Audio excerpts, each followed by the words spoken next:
Hello friends, welcome to the success Kendra. Friends देखिए, बिहार दरोगा का 1275 पोस्ट का जो एग्ज़ाम 17 दिसंबर 2023 को लिया जाएगा। फ्रेंड्स उसके लिए मैंने आपसे बताया भी था कि लास्ट का 4-5 वीडियो मैं महत्वपूर्ण प्रश्नों वाला आपको करवाऊंगा। तो देखिए, आज हमारा यह महत्वपूर्ण प्रश्नों की सीरीज़ वाला पहला वीडियो है। और देखिए, इसमें हम लोग करंट अफेयर्स के साथ कुछ महत्वपूर्ण प्रश्न सभी सब्जेक्ट से संबंधित कवर करेंगे, जिनके चांसेस आपके एग्ज़ाम में आने के ज़्यादा हैं, यानी कि उनकी संभावनाएँ हैं। और देखिए, लगातार पिछले 1 महीने से मैं आपके लिए मेहनत कर रहा हूँ। फ्रेंड्स प्लीज़ एक बार सेशन को लाइक ज़रूर करें और सेशन को ज़्यादा से ज़्यादा शेयर करें। देखिए, अब समय नहीं है, इसीलिए कुछ नया मत पढ़िएगा, ज़्यादा से ज़्यादा जो पढ़े हुए हैं उसको रिविज़न करिएगा। और देखिए, मैं आपको बता दूँ कि ज्ञान बिंदु का जो नया करंट अफेयर्स का वार्षिक अंक है, बहुत ही बेहतरीन कंटेंट है उसमें, तो उसको एक बार ज़रूर रिवीजन कर लीजिएगा। सभी का लिंक डिस्क्रिप्शन बॉक्स में आपको मिलेगा। और देखिए, 2008 से लेकर के अब तक बिहार दरोगा में जितने भी प्रश्न पूछे गए हैं उनको मैंने सब्जेक्ट वाइज कवर कराया हुआ है। हिस्ट्री के प्रश्नों को अलग वीडियो में, पॉलिटी के प्रश्नों को अलग वीडियो में, साइंस के प्रश्नों को अलग वीडियो में और ज्योग्राफी के प्रश्नों को अलग वीडियो में। तो एक बार ज़रूर देखिएगा, लिंक डिस्क्रिप्शन बॉक्स में आपको मिल जाएगा। चलिए, पहला प्रश्न पढ़ेंगे कि इसरो द्वारा चंद्रयान 3 को प्रक्षेपित किए जाने का दिनांक क्या है, यानी कि डेट पूछा जा रहा है। मैं कई बार आपसे बताया हूँ कि डेट बड़ा ही महत्वपूर्ण है, ठीक है ना। अब देखिए, यहाँ पर ध्यान दीजिएगा फ्रेंड्स, इसरो द्वारा चंद्रयान 3 को प्रक्षेपित कब किया गया था? तो इसको प्रक्षेपित किया गया था 14 जुलाई 2023 को। 14 जुलाई 2023 को श्रीहरिकोटा के सतीश धवन स्पेस सेंटर से लॉन्च किया गया था। किस व्हीकल से? तो LV-M3M4 से इसको लॉन्च किया गया था। ये व्हीकल का भी नाम आपको याद रखना है। और चंद्रमा के दक्षिणी ध्रुव पर लैंडर ने सॉफ्ट लैंडिंग कब किया था? तो ये किया था 23 अगस्त के दिन, ठीक है। 23 अगस्त 2023 को सॉफ्ट लैंडिंग चंद्रमा के दक्षिणी ध्रुव पर, साउथ पोल पर। कब? तो याद रखेंगे 23 अगस्त 2023 को। और इसीलिए प्रत्येक वर्ष 23 अगस्त को अब राष्ट्रीय अंतरिक्ष दिवस मनाए जाने की घोषणा भी किया गया है। और देखिए, दक्षिणी ध्रुव पर सॉफ्ट लैंडिंग करने वाला भारत पहला देश बन गया है। ये भी आप साथ साथ ध्यान रखिएगा, ठीक है। चलिए, इतने सारे पॉइंट्स ध्यान रखना है। अच्छा, यहाँ पर ध्यान दीजिएगा, इसरो के चेयरपर्सन कौन है? तो एस सोमनाथ है। जब चंद्रयान 3 लॉन्च किया गया था, ये भी पूछा जा सकता है, ठीक है। चलिए, दूसरा प्रश्न है, और सभी लोग अपना अपना स्कोर जरूर कमेंट करिएगा, ठीक है ना। अगर आप इसमें 60% मार्क्स ला लेते हैं तो आपकी तैयारी बेहतरीन समझी जाएगी। चलिए, फीफा महिला विश्व कप 2023 फुटबॉल फाइनल किस टीम ने जीता? अच्छा देखिए, फीफा महिला विश्व कप 2023 का आयोजन संयुक्त रूप से ऑस्ट्रेलिया और न्यूजीलैंड में किया गया था। इसमें विनर जो रहा था, ये स्पेन रहा था। स्पेन ने इंग्लैंड को हरा करके फीफा महिला विश्व कप 2023 फुटबॉल का खिताब जीता है। तो स्पेन राइट आंसर हो जाएगा, ठीक है। चलिए, अगला प्रश्न हमारा कि निम्नलिखित में से कौन सी पवनें गर्म धूल से लदी होती हैं तथा सहारा मरुस्थल से भूमध्य सागरीय क्षेत्र की ओर बहती हैं? प्रश्न को ध्यान से पढ़िएगा, पवन से संबंधित प्रश्न बनता है। अच्छा, खमसिन जो है ये कहाँ के स्थानीय पवन है? खमसिन, तो ये पूछा भी गया है। खमसिन जो है ये मिस्र की स्थानीय पवन है, ठीक है ना, ये ध्यान रखिएगा आप, ठीक है। चलिए देखिए, कौन सी पवनें गर्म धूल से लदी होती हैं तथा सहारा मरुस्थल से भूमध्य सागरीय क्षेत्र की ओर बहती है? तो फ्रेंड्स, यह कौन सी है? तो यह सिरक्को है। सिरक्को राइट आंसर हो जाएगा, ऑप्शन नंबर डी, ठीक है ना। चलिए, उसके बाद नेक्स्ट क्वेश्चन है हमारा कि 6 अरब जनसंख्या दिवस, यानी कि डे ऑफ 6 बिलियन, यहाँ पर देखिए शॉर्ट में लिखा गया D6B है, 6 अरब जनसंख्या दिवस। तो देखिए फ्रेंड्स, 12 अक्टूबर 1999 को यूनाइटेड नेशंस पॉपुलेशन फंड ने जब 6 मिलियन जनसंख्या हो गया था, 6 बिलियन, तो इस दिन को चिन्हित किया था। कब? तो 12 अक्टूबर 1999 को, डे ऑफ 6 बिलियन, ठीक है ना, ध्यान रखिएगा। अच्छा, जनसंख्या दिवस, अंतर्राष्ट्रीय जनसंख्या दिवस 11 जुलाई के दिन मनाया जाता है, साथ साथ आप यह भी ध्यान रखेंगे। चलिए, उसके बाद नेक्स्ट क्वेश्चन है कि ईरान में नैतिकता पुलिस हिरासत के दौरान किस महिला की मौत हो गई थी? तो ये महिला कौन है? तो फ्रेंड्स देखिए, इनका नाम महसा अमीनी है, ठीक है ना, महसा अमीनी राइट आंसर हो जाएगा। इंपॉर्टेंट क्वेश्चन है, VVI है, ठीक है, ध्यान रखिएगा। चलिए, उसके बाद देखिए, क्षय रोग मुक्त भारत अभियान के तहत राष्ट्रीय राजदूत और निक्षय मित्र का नाम क्या है? चलिए बताएंगे, राइट आंसर क्या होगा? क्षय रोग मुक्त भारत अभियान के तहत राष्ट्रीय राजदूत और निक्षय मित्र का नाम क्या है? तो ये क्षय रोग भारत अभियान के जो राजदूत हैं, राष्ट्रीय राजदूत, नेशनल एम्बेसडर और निक्षय मित्र, वो दीपा मलिक हैं, कौन? दीपा मलिक। बहुत ही महत्वपूर्ण प्रश्न है, ध्यान रखिएगा। चलिए, और 2008 से लेकर के अब तक जो मैंने प्रश्न कराया हुआ है बिहार दरोगा में पूछे गए जो जितने भी प्रश्न हैं उनको एक बार जरूर देख लीजिएगा। और क्वेश्चन पेपर मैं लगातार करा रहा हूँ, आज भी मैंने करवाया हुआ था, ठीक है। चलिए, भारत का स्थलाकृतिक मानचित्र किस संगठन द्वारा बनाया जाता है?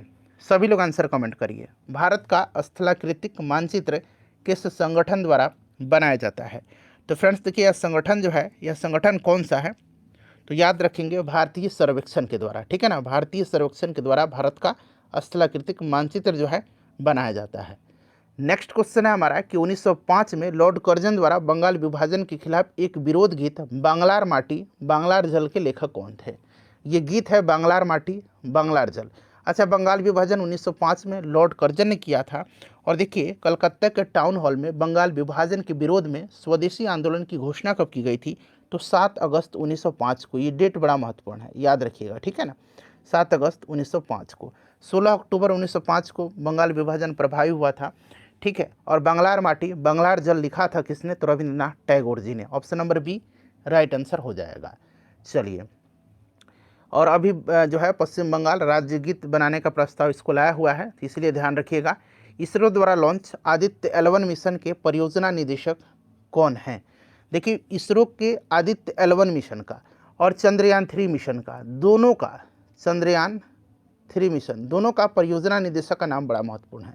अब यहाँ पर देखिए, आदित्य L1 मिशन जो है ये सौर्य मिशन है इसरो का, ठीक है। और इसको लॉन्च किया गया था 2 सितंबर 2023 को PSLV C57 के द्वारा।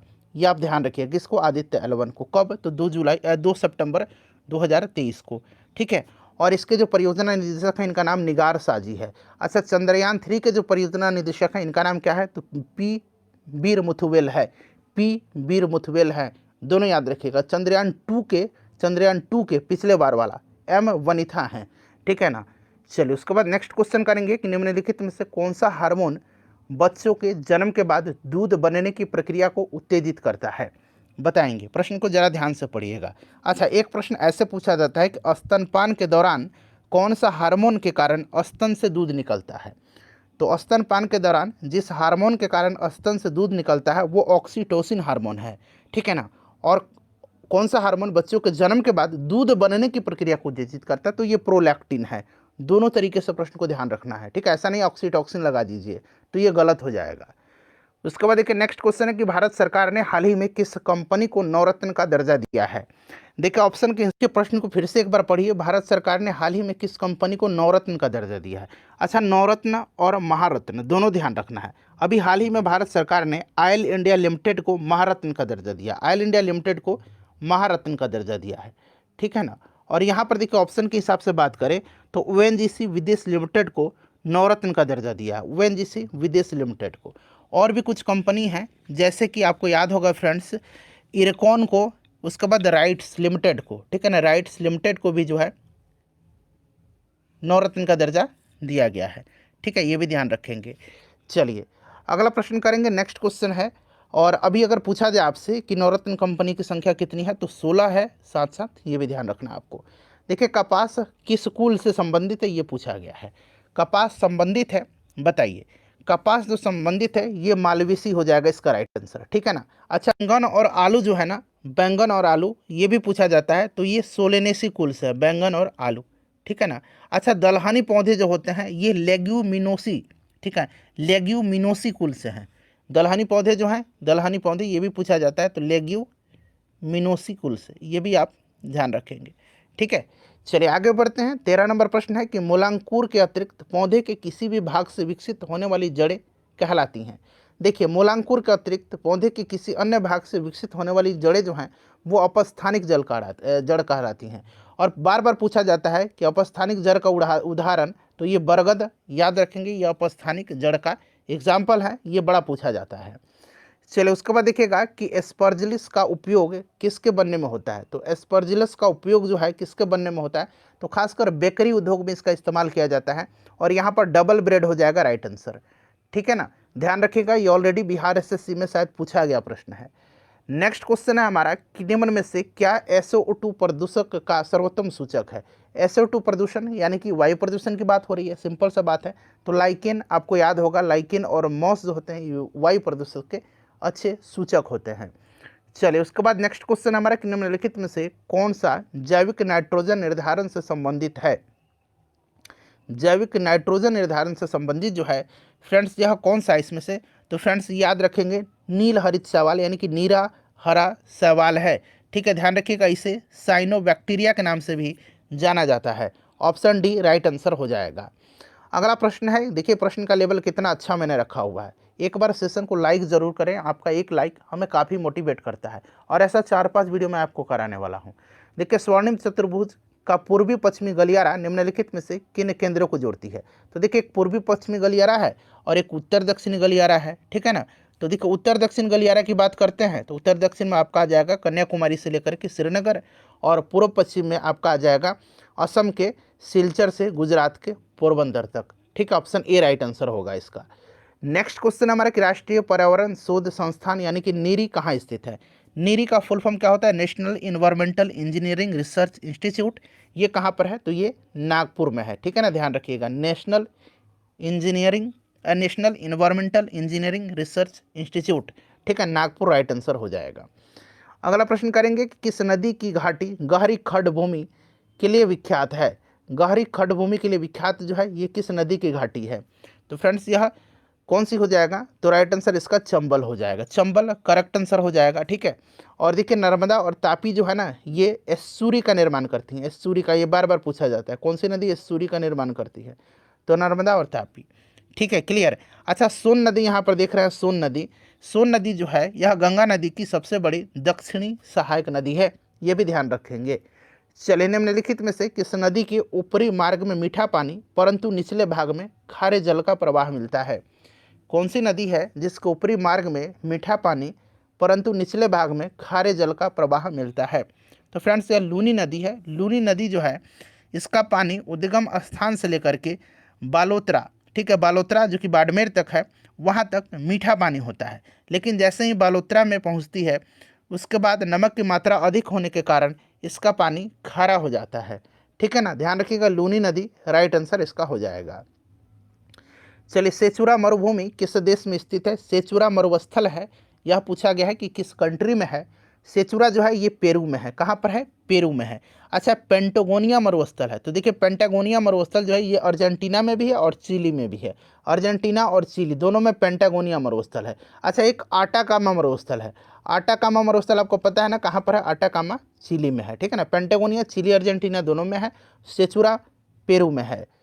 नेक्स्ट क्वेश्चन है हमारा कि 10,000 धुआरों की घाटी पाई जाती है। 10,000 धुआरों की घाटी कहा किसको जाता है, पहले तो ये जान लीजिए। 10,000 धुआरों की घाटी कहा जाता है कटमई ज्वालामुखी क्षेत्र को, कटमई ज्वालामुखी क्षेत्र को। ठीक है ना, और ये पाई जाती है कहाँ पर, तो राइट आंसर इसका अलास्का हो जाएगा। ध्यान रखिएगा, option number A right answer इसका हो जाएगा। चलिए उसके बाद नेक्स्ट क्वेश्चन है कि अर्जुन पुरस्कार विजेता सुश्री सुशीला देवी निम्नलिखित में से किस खेल से संबंधित हैं। 2022 में इनको जो है अर्जुन पुरस्कार दिया गया था, और 2022 में आपको पता भी है कि 25 खिलाड़ियों को अर्जुन पुरस्कार दिया गया। ठीक है, उन्हीं में से एक है सुशीला देवी, और किस खेल से संबंधित है पूछा जा रहा है। तो फ्रेंड्स इनका संबंध जूडो से है, ध्यान रखिएगा। ठीक है ना, चलिए उसके बाद 24 नंबर प्रश्न है कि अमेरिका की प्रथम सिख महिला न्यायाधीश कौन है। अमेरिका की प्रथम सिख महिला न्यायाधीश जो है ये कौन है, तो मनप्रीत मोनिका सिंह राइट आंसर हो जाएगा। काफ़ी इंपॉर्टेंट क्वेश्चन है यह, ठीक है, इसको ध्यान रखिएगा। चलिए अगला प्रश्न करेंगे कि अंग्रेजों और फ्रांसीसियों के मध्य निर्णायक वांडीवास की लड़ाई कब लड़ी गई थी। तो देखिए वांडीवास की लड़ाई जो है ये किसके बीच हुआ था, तो अंग्रेज और फ्रांसीसी के बीच। इसमें अंग्रेजी सेना का नेतृत्व आयरकुट कर रहा था और फ्रांसीसी सेना का नेतृत्व काउंट लाली कर रहा था। इसका समापन पेरिस की संधि के तहत हुआ था और इसमें फ्रांसीसियों की हार हुई थी। यह युद्ध 22 जनवरी 1760 को हुआ था। ठीक है, चलिए उसके बाद नेक्स्ट क्वेश्चन करेंगे कि सिंधु घाटी सभ्यता की वाणिज्यिक राजधानी किस नदी के किनारे अवस्थित थी। सिंधु घाटी सभ्यता की वाणिज्यिक राजधानी जो थी यह लोथल जो है भोगवा नदी के तट पर। ऑप्शन ए राइट आंसर इसका हो जाएगा। ठीक है, चलिए उसके बाद नेक्स्ट क्वेश्चन है हमारा कि ब्रिटेन के प्रधानमंत्री विंस्टन चर्चिल जो थे इनके द्वारा कब क्रिप्स मिशन की घोषणा की गई थी। अच्छा, क्रिप्स मिशन भारत 1942 में आया था, ये भली भांति आपको याद है। उस समय वायसराय लॉर्ड लेनी लिथगो था, ये भी आपको पता है। और विंस्टन चर्चिल के द्वारा क्रिप्स मिशन की घोषणा जो है ये 11 मार्च 1942 को किया गया था। ठीक है, चलिए उसके बाद अगला प्रश्न हमारा कि क्वेटो प्रोटोकॉल संबंधित है। अच्छा, क्वेटो प्रोटोकॉल हुआ था कहाँ? तो जापान के क्वेटो में। कब हुआ था? तो 1997 में। और लागू कब हुआ था? तो 16 फरवरी 2005 को। ये सब याद रखिएगा। और ये ग्रीन हाउस गैसों की कटौती से संबंधित है। ठीक है ना, ऑप्शन ए क्वेटो प्रोटोकॉल याद रखिएगा। चलिए उसके बाद नेक्स्ट क्वेश्चन है हमारा कि निम्नलिखित में से कौन सी हिमालय का शिखर नेपाल में स्थित नहीं है? तो इसमें से देखिए, अगर नेपाल में स्थित की बात करें तो नेपाल में एवरेस्ट, मकालू, अन्नपूर्णा, धौलागिरी, नंगा पर्वत, ये सब मकालू भी है। धौलाधार ये हिमाचल प्रदेश में है। ठीक है ना, याद रखिएगा।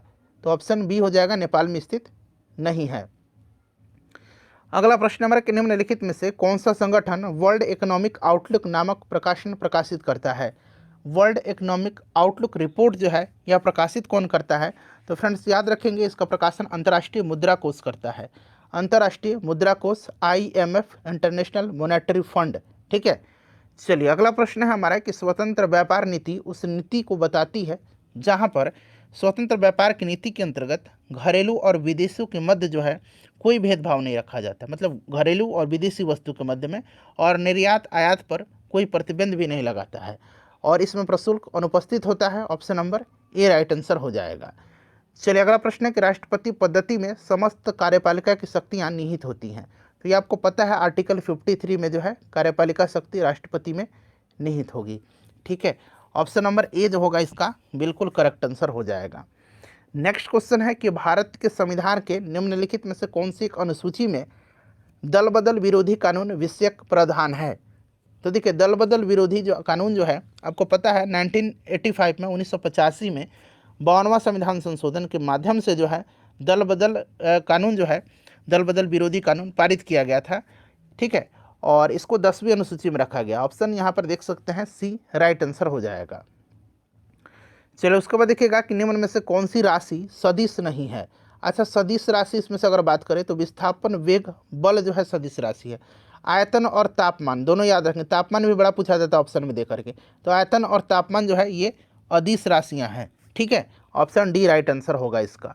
चलिए 35 नंबर देखिए, प्लास्टर ऑफ पेरिस का सूत्र क्या है? देखिए, प्लास्टर ऑफ पेरिस का फॉर्मूला एक तो ये होता है CaSO4, ठीक है ना, होल और H2O होता है। ठीक है, एक ये फार्मूला होता है, और एक होता है CaSO4 इंटू हाफ H2O। तो यहाँ पर देख सकते हैं ये प्लास्टर ऑफ पेरिस का फार्मूला, दोनों याद रखिएगा। ठीक है ना, ये वाला भी याद रखिएगा। और यहाँ पर देखिए CaSO4 इंटू 2H2O जो है ये जिप्सम का फार्मूला है, ये जिप्सम का फार्मूला है। ठीक है ना, तो इसको भी ध्यान रखिएगा।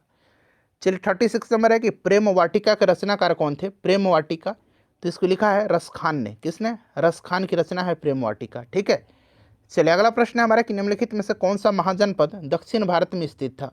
तो देखिए, दक्षिण भारत में स्थित एकमात्र महाजनपद जो था ये कौन सा था? पहले जान लीजिए, टोटल 16 महाजनपद थे, और 16 महाजनपदों में सबसे शक्तिशाली मगध था। मगध की प्रारंभिक राजधानी गिरिब्रज या राजगृह थी, ये ध्यान रखिएगा इतना। यह आपका राइट आंसर जो है इसका असमक हो जाएगा। दक्षिण भारत में एकमात्र महाजनपद, इसकी राजधानी पोटन थी या पोतली थी, ध्यान रखिएगा। ठीक है ना, चलिए उसके बाद देखिए, प्रसिद्ध पुस्तक हिस्टोरिका किसकी रचना है? कन्फ्यूज नहीं होना है, ये हिस्टोरिका है। ठीक है ना, ये हिस्टोरिका है, याद रखिएगा, नेचुरल हिस्टोरिका नहीं है, ये हिस्टोरिका है। ये हेरोडोटस की रचना है, द हिस्ट्रीज हेरोडोटस की रचना है, इतिहास के पिता। ठीक है ना, और नेचुरल हिस्टोरिका प्लिनी की रचना है, नेचुरल हिस्टोरिका। चलिए उसके बाद नेक्स्ट क्वेश्चन हमारा है कि ड्रैकन्सबर्ग पर्वत किस देश में अवस्थित है? देखिए, ड्रैकनबर्ग पर्वत की बात करते हैं तो ये दक्षिण अफ्रीका में है, और यह दक्षिण अफ्रीका की सबसे ऊंची पर्वत श्रृंखला है। कौन? तो ड्रैकन्सबर्ग पर्वत, दक्षिण अफ्रीका, याद रखिएगा, इंपॉर्टेंट है सारा का सारा प्रश्न। देखिए, हाल ही में किससे रेलवे बोर्ड का नया अध्यक्ष और CEO नियुक्त किया गया है? बताएंगे, राइट आंसर क्या होगा? रेलवे बोर्ड का नया अध्यक्ष और CEO यानी कि चीफ एग्जीक्यूटिव ऑफिसर किसको नियुक्त किया गया है? तो जया वर्मा सिन्हा को। ये पहली महिला हैं जिनको कि रेलवे बोर्ड का अध्यक्ष नियुक्त किया गया है, इस चीज़ को आप ध्यान रखिएगा। चले नेक्स्ट क्वेश्चन है कि निमारी नस्ल है, निमारी जो है ये किसकी नस्ल है? निमारी जो है यह गाय की नस्ल है। ठीक है, पशु से संबंधित नस्ल प्रश्न बिहार पुलिस में पूछा जाता है, बिहार पुलिस दरोगा कहिए, दरोगा में। अफ्रीका की कौन सी नदी मकर रेखा को 2 बार काटती है? अब यहाँ पर देखिए मकर रेखा को 2 बार काटती है, यह लिम्पोपो नदी है। ठीक है। अच्छा, कर्क रेखा को भारत की माही नदी 2 बार काटती है, और विषुवत रेखा को कांगो नदी, जिसको कि जायरे के नाम से भी जाना जाता है, ये विषुवत रेखा को 2 बार काटती है। तो ये सब याद रखिएगा।